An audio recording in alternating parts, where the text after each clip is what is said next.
Welcome back to the 6 Yard Box podcast, the podcast of the Juventus official fan club of Toronto. This is episode 20 and our end of season recap video and audio. Thanks so much for joining us, everyone. My name is Joe Chiraco, your host. And on today's episode, I am joined by my co-host and member of the board, James Martino. And on today's episode, we have our guest and member, who's a friend of the show and been on a couple of episodes, Adam Principe from Stereo Serie A. So, gentlemen, thanks so much. And Adam, thank you for making the time to be on our end of season show today. Anytime. Thank you for having me. So another season is gone, gentlemen. And for the folks at home, 21-22 season has concluded. Not going to sugarcoat it. It has been a disappointment from our lofty standards, but we'll start the show on a positive note. Our guest, Adam, was actually in person at the last two games, or two of the last games Juventus faced today. He was at the Coppa Italia final in Rome a couple of weeks ago and stayed in Italy for the match against Lazio, which was Chiellini's and Dybala's final game at home for Juventus, which just occurred a couple of weeks ago. Adam, those must have been great games to attend.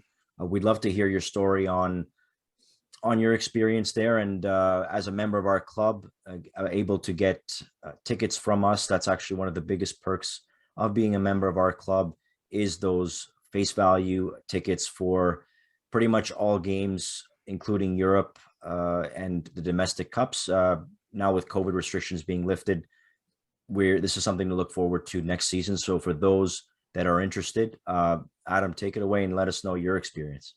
Yeah, I just want to start off by saying a big thank you to the club, because I woke up one Sunday morning thinking, okay, looking at the Juventus schedule and seeing what their run-in was. And I sent a text message to our president, John Groh, and I said, hey, John, do you think it would be possible to get tickets to the Coppa Italia final through the club?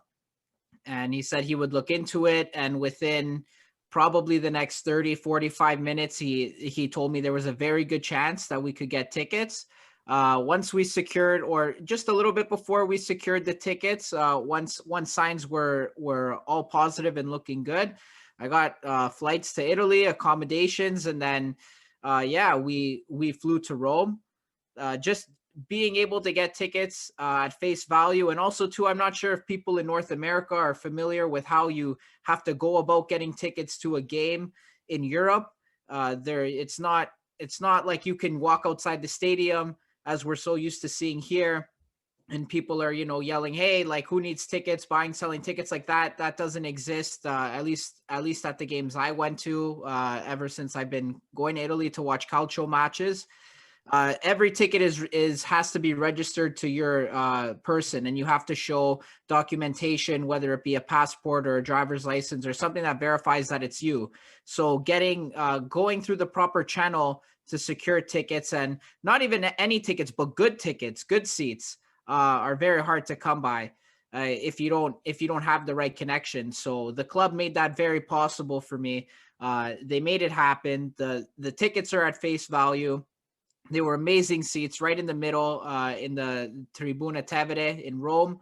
And unfortunately, we didn't get the result that we wanted to in that match. But just being there, actually kind of seeing Juve not go the way of a couple referee decisions, just made me love the club even more, knowing that, I feel like we didn't I don't want to say we got robbed, but it definitely didn't feel good watching Inter win the trophy through some controversies, but it just made me love the team even more.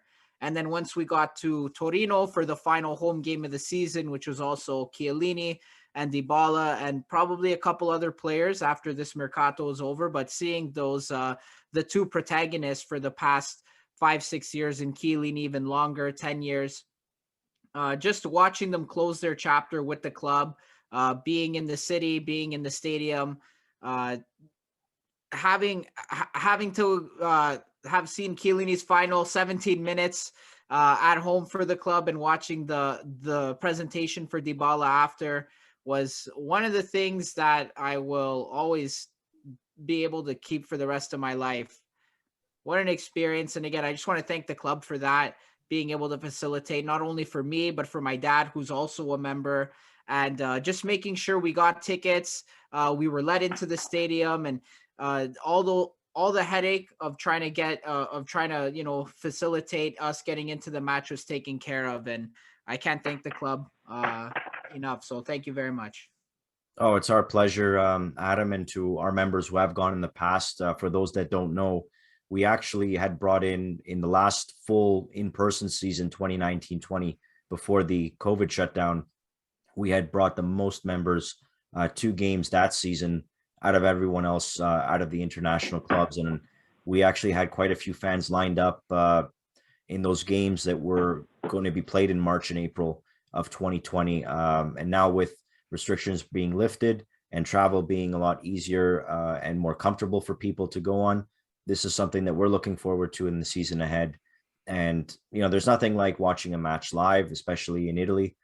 And I can only imagine how great it was in Rome, especially at the Stadio Olimpico, packed house against our big rivals. I guess we can start there on that game, just as we talk about the conclusion of the season and these last couple of games. We'll skip over the Fiorentina game, which was a wash. But Adam, as someone who was there in person with live in the flesh, that 2-goal turnaround, we thought we were going to take it, but then those 2 penalties come up in those decisions. Curious to someone who was there sitting so close, what did you feel about those calls and the way the game went in the Coppa Italia final, which, for those who don't recall, was a 4-2 win for Inter Milan against us? Yeah, so those 2 ghost penalties, well, at least one for sure. They don't show the replays in the stadium, and it's probably for good reason, considering all 70,000 spectators have their nervous system attached to the action on the field. So I didn't actually see the replay until some videos got uploaded to Twitter in the moments following. But I just remember watching the action happening, the referee going to check or calling for a penalty and checking for the VAR, and just thinking, okay, Inter's done it again. I don't know how many decisions have gone their way this season. I haven't kept all the receipts on those, but it feels like it's been them the most. And then once they got the second penalty, I went, well, all right. Like if this is how they want to lift this trophy, fine, by all means. It'll just make the next victory against them even better. For the most part, I'll always remember that second goal that put Juve ahead in the 2-1, because as soon as that happened, the entire Juventus section, it was just a vacuum of absolute joy. You're just jumping around the stands, hugging whoever is next to you. That was one of the greatest feelings. You don't even know the people that you're sitting next to. They're just there, and you're there to support Juve. And as soon as we went up 2-1 against Inter, that was actually my first ever live in-person Derby della Madonnina. Derby della Capitale. Derby d'Italia. Derby d'Italia. Forgive me. And just remembering those moments where we went up 2-1, it was like, wow. We thought we were down 6 minutes in, but Ellis did score a nice goal. I thought we were left really open on the flanks in that game, and I think that's something that we'll probably need to address in the Mercato with the fullbacks, but we'll probably get to that later in the show. But it was just it was one of those games where I feel like if we replayed that game, I think Juve would have finished that game with the trophy. Yeah, I mean, it was tough to swallow, James, as a fan watching here at home. When you look at that game and then the cup final, the Super Cup final loss against Inter, which was right at the end, the 120th minute, and considering a 4th place finish with, not a very good record down the stretch, is this, in your opinion, something that will drive the players next season, not having a trophy for the first time in 11 years? And do you think this is something that we can take as a learning moment for more importantly, Max Allegri and the core team that will remain for this upcoming season?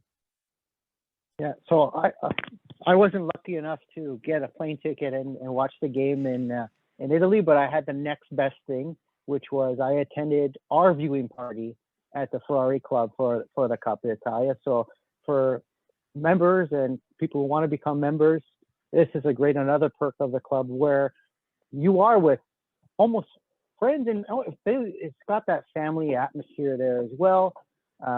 We're jumping and screaming when Big Vlad scored. I like calling him Big Vlad. When Big Vlad scored that the winner, well, it looked like it was the winner. The Ferrari club just erupted, and we thought we were on our way to our first trophy of the year. Fortunately, some questionable calls, as we heard, ghost penalties. But for me, the more important one was there was a foul. It was a yellow card. He kicked the ball away, which should have been another yellow card and should have been a red. Now, because it was a yellow card, it would have been a second yellow card. It's not a straight red. There was no VAR. So that's the one that got to me more than the penalties, because that would have changed the game completely. Now, back to Joe's question about how we should rank the season. If you follow us on our TikTok account and on our Instagram social media, I put a post up, and basically I ranked our season. We achieved the bare minimum this year with no trophies. The bare minimum was reach the finals of the Coppa Italia. They did that. And qualify for champions. They did that. And the other one was get out of the group stage of Champions League. They did that. So when you look at the season overall as a whole, with bare minimum, it's a 5 out of 10. However, when you actually look back at the season and kind of peel the onion a bit, Allegri started the season at a disadvantage. The first was he never got a really full training camp because it was a Euro Cup year. So he never had his international players. Then Ronaldo, I think, surprised the entire squad. They did not expect him to ask for that late transfer window. That happened, and they didn't have enough time to replace him. Then you had some weird incidents throughout the year. There was the game against Napoli where, with COVID restrictions, it just came off of an international break. They couldn't even play their South American players because of COVID protocols. So that was a game that we ended up losing. But you would have to think, if you had Corrado, if you had Sandro and Danilo playing those games, we would have at least got a point out of it. And the last one is when Chiesa went down. You have to think about it. Take any team's best player off their squad, they're going to have issues. So Allegri went back old school with all these injuries. He saw that they were leaking at the back, and he went to Allegri ball, which is sound up the defense, put anything forward. If it goes in the net, it goes in the net. And as fans, it's frustrating to see. It's boring to watch. But he was grinding out those Grinta wins. They had a good streak of undefeated that put them, because at one point we were sitting 10th in the table. It did put us back in that Champions League slot. It was boring to watch, but he did what he had to do. I think there's a lot of turnover that is going to happen on that team. We already seen it. We know Dybala's not coming back. We know Bernardeschi isn't coming back. Our hero, our warrior, Chiellini is stepping away. So we're going to see some new blood come in. We're also hearing that we have some youth. So towards the end, Allegri was giving some younger guys playing time.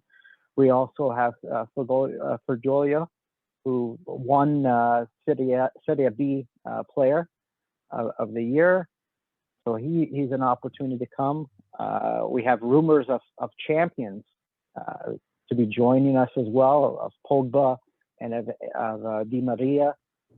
And a guy like Bonucci. Bonucci, years ago when he did that jump to Milan, he left. He didn't win a trophy. He came back to win trophies. So you have a leader like that who most likely will get the armband next year. I think he's going to motivate him. I think Allegri doesn't like the fact that he didn't win a trophy. This is the first time he never won a trophy wearing Juve colors. So we're going to see a rebirth. I don't see a long-term rebuild, so I don't see a lot of youth starting, but he's going to put in younger guys. And if you look at the team, we already do have a younger core with De Ligt, Big Vlad, Locatelli, Locatelli, So we have that good younger bits. He's going to give some opportunities, but he's going to bring in some core veterans to help move along, because we're not going to wait for a 2-3 season rebuild. I think we're going next year for a Scudetto. Yeah. Yeah, no, good points there. I think my assessment, you mentioned some positives and negatives. I have to be a little bit more cynical in my assessment of the season. I'll give, if I had to give it a grade, I would give this season a D, just because of, and yes, there were injuries, started off poor, unorganized, caught off guard with the Ronaldo signing at the leaving at the beginning. I just think from what I saw, and first and foremost, I got to say congratulations to AC Milan for winning the title, well deserved in an exciting race. It's a shame that in an exciting race, probably the most exciting race in years, many years, and Juventus was not a factor. And that's something as a fan doesn't sit well with me. And as fans of this team that demand excellence every year and ownership, I think that shouldn't sit well with them either. You have the competition who are just better managed. Inter Milan have Beppe Marotta, who was the architect of our rebirth 10 years ago. They don't have the funds, but they still seem to be putting it together. They're going toe to toe with Liverpool in the Champions League. Yeah, they didn't win their two-leg affair, but they gave them a run for their money. And we're not even at that level yet. You look at Milan, how they built their team with shrewd signings, young players using analytics. That's something that's just a foreign concept in our team, and it's something that everybody else in Europe is using. And I'm not really so concerned about the other European teams, which are so far ahead of us. But even in Italy, you've got even Roma using analytics, and they just won the Conference League, so kudos to them. The first Italian team to win a European trophy in 12 years. I mean, it should have been us at some point in the last decade, but it wasn't. And again, like, we can make all the excuses we want, but we failed. And we have to stop settling for these excuses and start putting in some action. Like, the funds were mismanaged. And I think we have to be more concise, more smart with our money and with our resources, and start adapting to more modern tactics and modern ways of management. It starts from up top. I think there's some individuals at our club in management that, they've overstayed their welcome. They've done great. President Agnelli, Pavel Nedved, without them, we wouldn't be where we are. But I think there's when you're at a place for too long, it becomes stale. And it's clear that things aren't working. I like what Arriba Bene has done, but he's got to have better leadership ahead of him. And Max Allegri really is going to have a target on his back. They gave him a lucrative $9 million a year, 4-year deal. And he's playing with tactics that we haven't seen in 15 years that just don't work anymore. Despite the players that he has and the talent that's still on that bench, injuries aside, there's really no excuse for the poor, awful play that we've seen. And that's just not the Juventus that I grew up with. It's not the Juventus we're accustomed to. And if we want to be relevant in the world and in Italy, like, we've got to change. So I'm really hoping and pleading that our coach and team and his team really take a step back this summer, review video. It's something that here in North American sports we do all the time. We actually review video and we look at what we did wrong and fix the errors that we had. And it's going to start with transfers too. Budget is limited, but there are, as you mentioned, James, players that are going to come in, and we'll get to the transfer market shortly. But I just want to say, a big thank you on behalf of our club to Giorgio Chiellini, captain and Juve player for 17 years. Good luck to him and best wishes. He will be sorely missed on and off the field. I know that he can't play as much or with that intensity as he did before, but what a guy, what a legend of our team, one of the greatest Juventus players of all time. And I really hope he comes back to our management group at some point when he's done playing after supposedly, according to reports, into the MLS. And I think that's a great move for him, because not only is he going to play and get a nice paycheck, but he's going to learn the way North American sports operate with MLS and with the LAFC. If he goes group, they're so well versed in sport management, something that we in North America excel at. And I think if he can bring those aspects, if he returns as a manager with his business degree, knowledge, I think it could really be a positive impact for Juventus on and off the field. But I had the chance to meet Chiellini 5 years ago on the Juventus tour in Boston. Got his autograph. I had his jersey, the number 3 from the 2011-12 season. Nicest guy ever. Signed everybody's stuff there. Just a true gentleman through and through. And Adam, I'll take it to you to just mention maybe your favorite memory of Giorgione. Anytime he needed to get his head bandaged up, that was my favorite thing. Just seeing him with the bandage on his head and just strutting around like, all right, yeah, we took one to the skull and we're bleeding out for a little bit, but we're going to get back in there and we're going to go until the end. And he embodies exactly what Juventus is. There hasn't been many bandiera for the last little bit. We thought we had a couple that didn't exactly pan out, but Giorgio is tried, tested, and true. And I don't think we'll ever see another defender like him. So my favorite, and obviously watching him through the entire Euro Cup that Italy triumphed at, that has to be my favorite Chiellini moment. But in the Juventus moment specifically, anytime he needed his head bandaged. Yeah, that's iconic. Well, I don't think we'll ever forget that. James, your favorite memory of Giorgio Chiellini? For me, it's more what he did consistently, and that was he would make a big tackle or a big clearance, and he would be so fired up of, something that shouldn't. It's just a defensive play, but he's high-fiving Gigi Buffon. He's high-fiving usually Bonucci and Berzagli at the time. He was firing up that defensive squad to let them know, hey, this tackle is worth just as much as a goal to go on the other way. And that passion goes through the whole entire team. And you see the other players then start making other defensive plays, getting up, high-fiving as well. There was a play when Vlasic had just started with the team, and he held the ball up, took a foul. He got up and celebrated that, and he never did that at Fiorentina. That's something that passion that came down from our leader Giorgio. And I just wanted to say this. This was his. I don't know. I posted it on our Instagram account, and he put his last jersey. And he wrote a phrase on there and donated it to the Juventus Museum.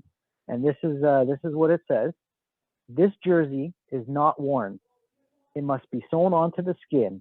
Whoever understands it becomes a legend. Fino alla fine." It's going to be hard to replace somebody like that.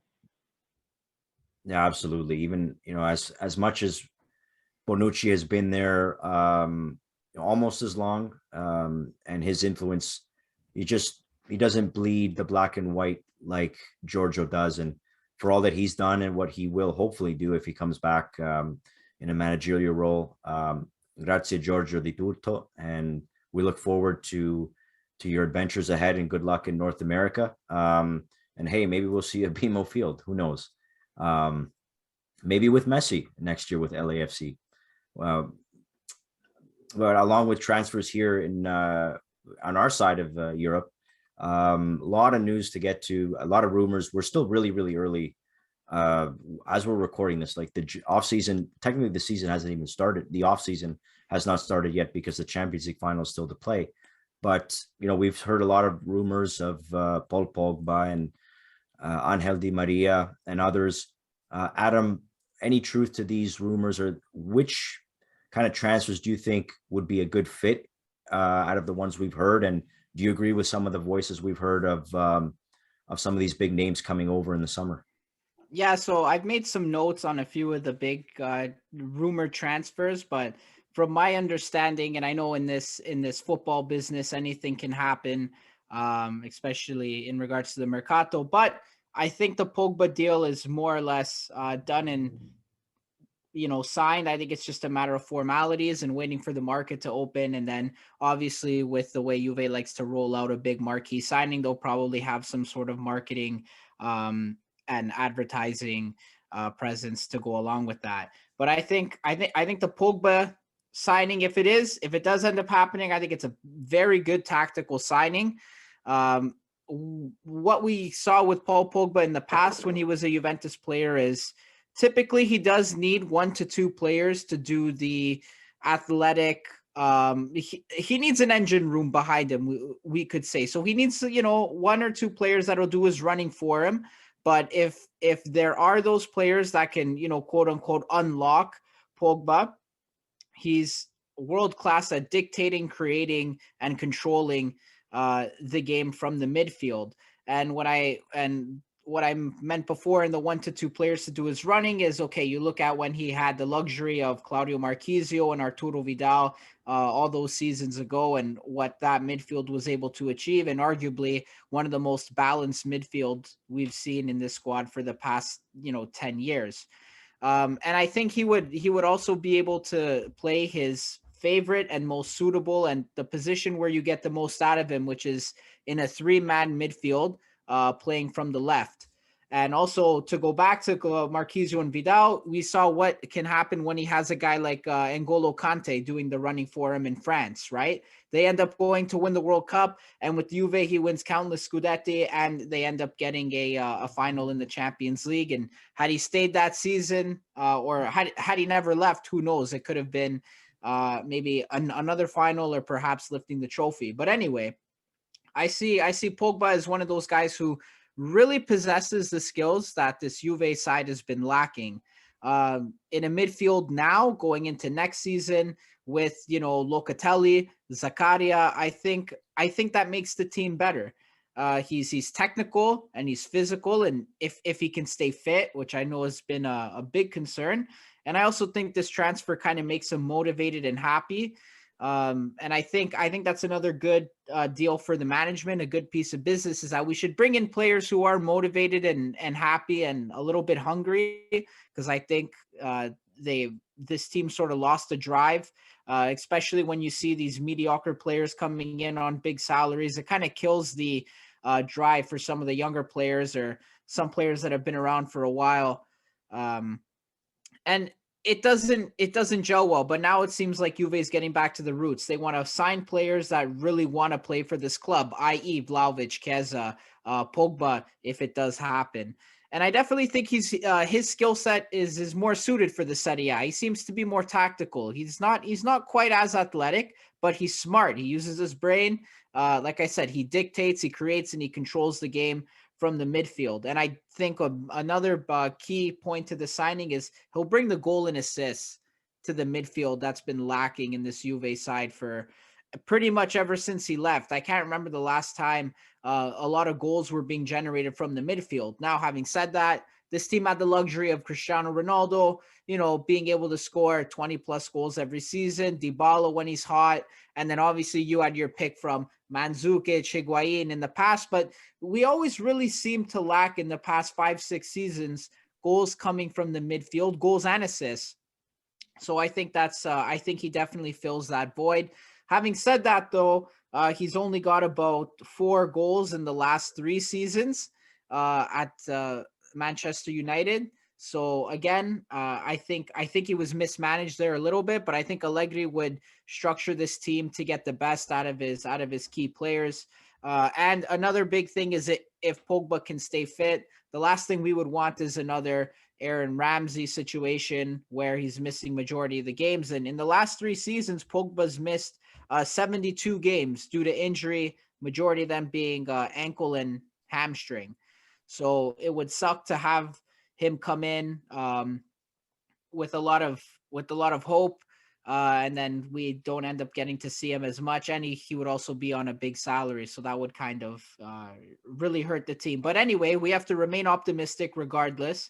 And I think if there's any other indication with how Allegri wants to roll this team out, I think we're finally seeing what Allegri wants. And I almost want to say it's almost a certainty that he would roll out this team in the next coming season in a 4-3-3, considering that they've let go of players like Dybala, who don't exactly facilitate that formation. I think we're going to see a lot more production from Vlahovic next season as well on the goal side, as if he hasn't been doing that for this team already. Chiesa, when he comes back to full strength and healthy, again, we remain optimistic. Chiesa will come back, and as long as he isn't rushed, I think he'll be back up to the levels that he was before the injury. And okay, let's look at the Angel Di Maria rumors. If it is a free transfer, if it does happen, it would be a big salary, but it's a 1+1 season, so that's a bit of the trade-off. Is, yeah, we would be paying him a lot, but again, he does slide into that attacking front with, let's say, hopefully Cuadrado and Chiesa and Di Maria. If you can have those wingers there to support Vlahovic and whoever else is the sub to him, whether that be Morata, could the team get a deal done for him, or if it's Moise Kean, should he stick around this summer? But it's looking good, and it also shows me that the Allegri is opting for some more experienced players, which is indicated by, well, with the exception of Vlahovic and Zakaria, it seems that he's signing players 29, 30 years old. Di Maria will be, I think, 35 by the middle of next season. If you look at why these transfers are coming in, I think, one of the key indicators for that is Juve did not win a single game against the top four sides in Serie A this season. And I think if you bring in some veteran experience, some guys that know not their first rodeo, they know how to close out a game, or they know what it means to play in a big derby match. I think that's kind of what Allegri is going for now, to usher in some players that can provide teachable moments on and off the pitch. And I guess the only concern is not to buy too many old players. But when it comes to Allegri, I think one of my main criticisms of him would be that he doesn't necessarily develop young players. So if you were to ask me if the club should go out and buy someone like Giacomo Raspadori from Sassuolo, I'd probably say not under Allegri, because I don't really see him developing and growing. But regardless, again, we got to remain optimistic. So it looks like the team is heading in the right direction. And hopefully this transfer strategy does work out. The players we sign stay fit. We get Chiesa back. And, this Juve is a whole new animal next season. And they're a competitive one. And they're a team that hopefully competes and wins the Scudetto. James, similar question to you. Assuming we can get players of Di Maria and Pogba's caliber, mixing the youth and maybe perhaps re-signing Morata on the cheap, and maybe getting some depth on defense and fullback.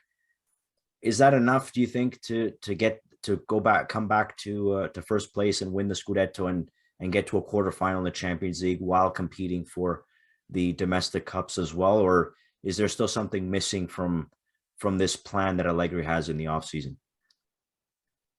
I think with the squad, the characteristics of Vlahovic, with the characteristics of Chiesa, we need to be playing in a 4-3-3 system. And he never had the players, the midfield that fit the three, which is why we kept seeing the 4-4-4, 4-4-2, and that really doesn't play to the strengths. So I see where he's going with a 4-3-3. I see why he wants a player like Di Maria with his experience and his ability just to speed up the wing and his ability to put the ball in the box for crosses there. Because even when we were playing with a 4-3-3 with Morata and Dybala on the wings, there really was no delivery coming from those wings into the box. You had Dybala keep dropping more into the midfield, and Morata just wasn't in his game to cross and have that pinpoint accuracy. So with those changes, I see our forwards being better. With Pogba coming in, I see that force in the midfield. As Adam was saying, what we were missing for the last couple of years is that McKennie has scored quite a few goals, but McKennie's goals are all within the box.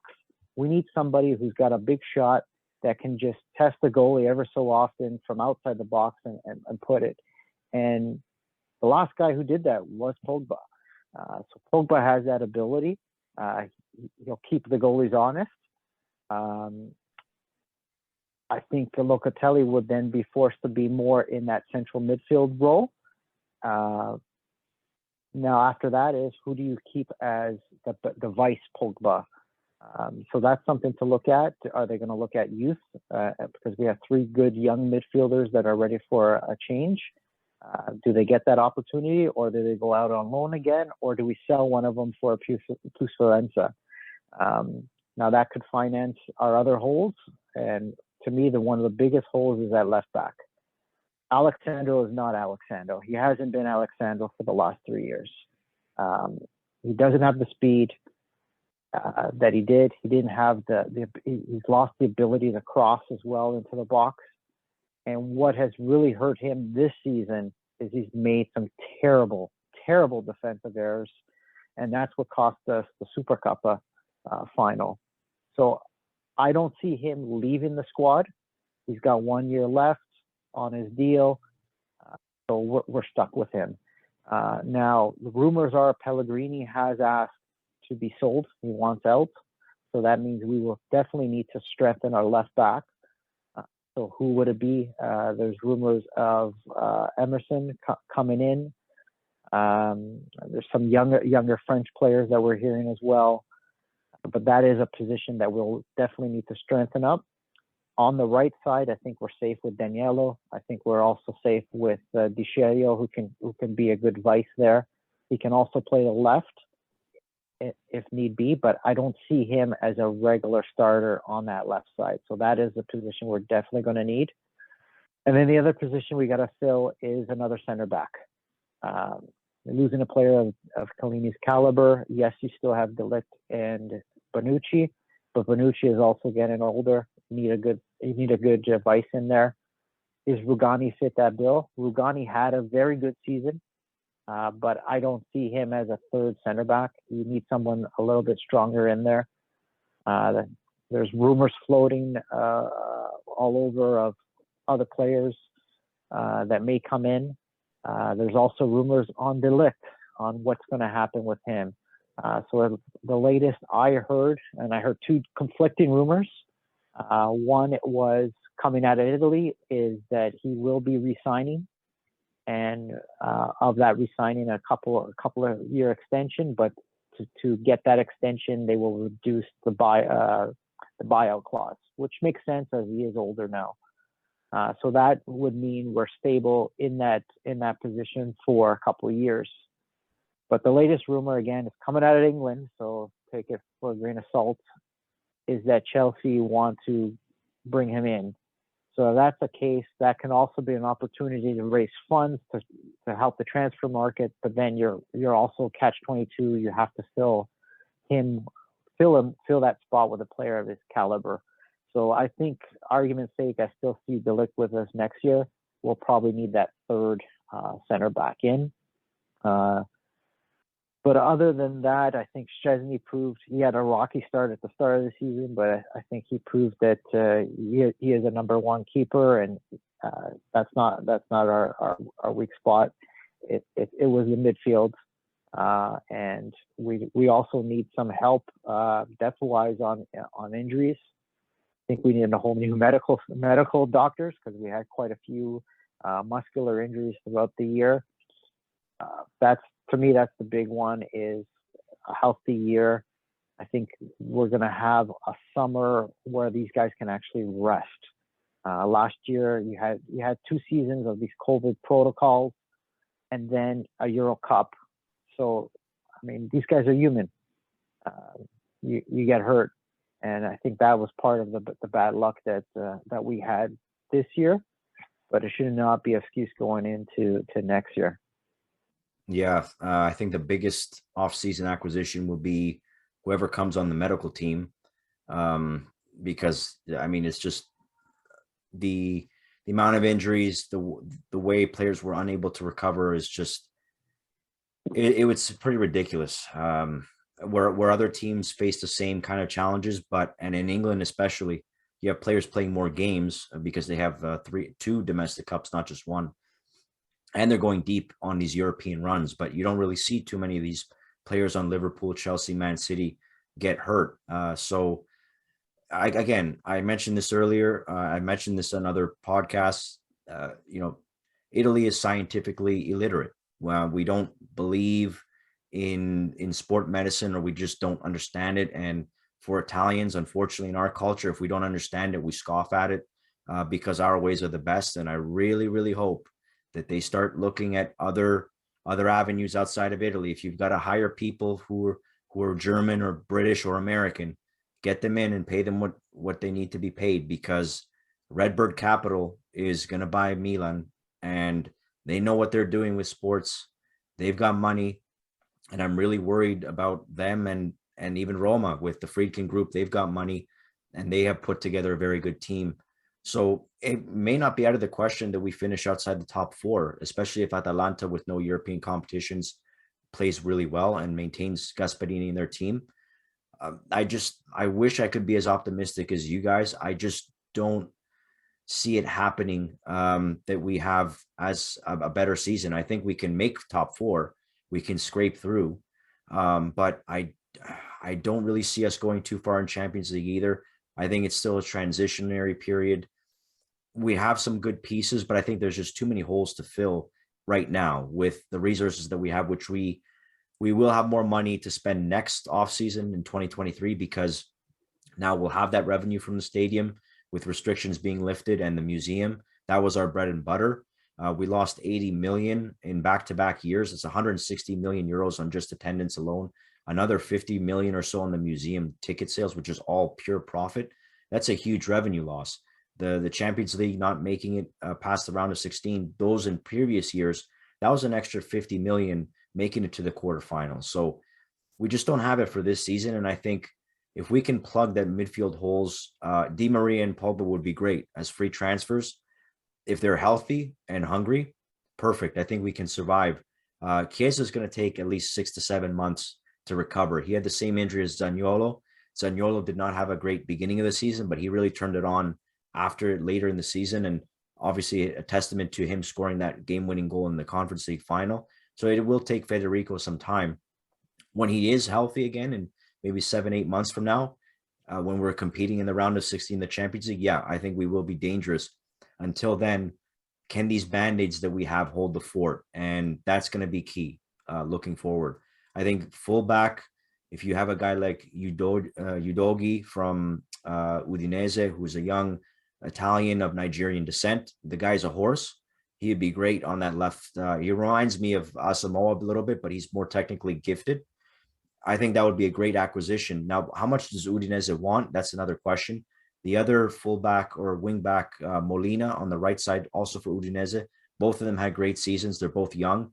They both fit the profile of Juventus, but do we have enough funds? There's just not enough money to spread around between midfield and fullbacks.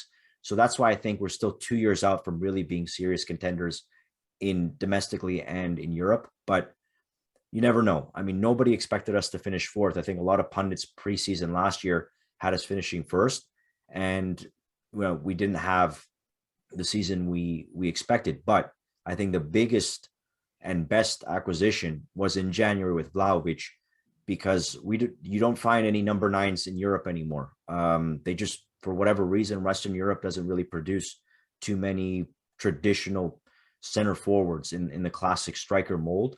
So the fact that we have the next best thing after Mbappe and Haaland is incredible. And it's a testament to our recruitment process that he wants to play. He's motivated to play, but you've got to give him the service, because he's going to go to the Premier League in 2 years if we don't get him the midfield to give him the goals, because this guy can bang in 30 goals a year. We just need to give him the service. And hopefully Pogba, if he signs, can do that. And those young Italians that we have between Fagioli, Miretti, and Rovella, I think they're all three technically gifted, fantastic players, but not all of them can play at the same time. So there's going to be some tough choices to make on who to keep and who to go, on who to keep and who to sell. But I think let's give our management the benefit of the doubt. I like Arriva Bene. I think he knows what he's doing. And I'm willing to give Allegri one more chance. But I think the leash is really short on him this time around. Sometimes the grass coming back is not as green as when you left it. So we'll see. There's a lot to look forward to, but I think we have to be careful because competition has gotten a lot better in Italy and even better in Europe. I think the gap between the rest of Europe and the Italian teams is just growing more and more. And that's a concern if we want to win that European silverware, which we all want. I mean, there's nothing more that we need than that Champions League that's eluded us for almost 30 years. So, let's keep it positive. And I think we'll end off, first, before I was going to mention on the Champions League, our predictions, Champions League final this weekend. I have to say congratulations to our women for winning the Coppa Italia. We did win the 5th straight Scudetto a couple of weeks ago. And we did win the Super Cup earlier this year. And it's the first time, not many firsts left with this Juventus women's team, which has just had an unbelievable year, unbelievable dynasty so far. Quarterfinals of the Women's Champions League, really turned a lot of heads. We just re-signed Lindelof and Grosso for the next couple of years, 2 key players. First time we won the domestic treble. So congratulations, ladies. You've made us proud. And honestly, if you have a chance to watch them on an IPTV box on DAZN or any other, even on a stream online, definitely watch our women because it's great. It's great football to watch, and they're really, really good. And it's one of the few positives of this season. And congrats to them and their coaching staff who have done a bang up job. So kudos to them. Gentlemen, the Champions League final coming up. It'll be the last game of the season before the Nations League internationals wrap up before the off season. Adam, I'll start with you. Who do you got between Liverpool and Real Madrid? I'm going to go with Liverpool. If you want a score line, I'll say I think it's going to be a high scoring game. I think it's going to be probably like 4-3 just because of how attacking both these teams are. I think it's going to be very back and forth. So I'm going to give it to Liverpool 4-3. We're going to get a 7-goal thriller, unlike some of the past couple of Champions League finals where they've been kind of low scoring and a bit of a snoozer. So again, optimistic for a very entertaining goal-filled last game of the season. James, how about yourself? I think Liverpool's going to take an early lead, and then it's his year. Mr. Benzema is going to come back and win it for Real Madrid. You can't count them out. They did it to PSG. They did it to Man City. It just feels like they're destined to win it again. And it's funny that Real Madrid almost had Allegri, and with his U-turn, they ended up going with Ancelotti, and he's basically showing he still got it as a manager after he failed at Napoli and Everton. So that this team, a lot of people thought when Ronaldo left, they were done, but they've had other veterans step up and prove that they're still Real Madrid. Very interesting. I think, well, first off, I want to say it's been a really exciting Champions League season. I think it just sucks to see that, our team is just not even the sad reality is we're not even close to any of these teams. I mean, anyone who thinks that our current squad can face off against Liverpool, Real Madrid, or Man City is, honest to God, delusional. So we have a long way to go, but I think we're going to be treated to a really good match.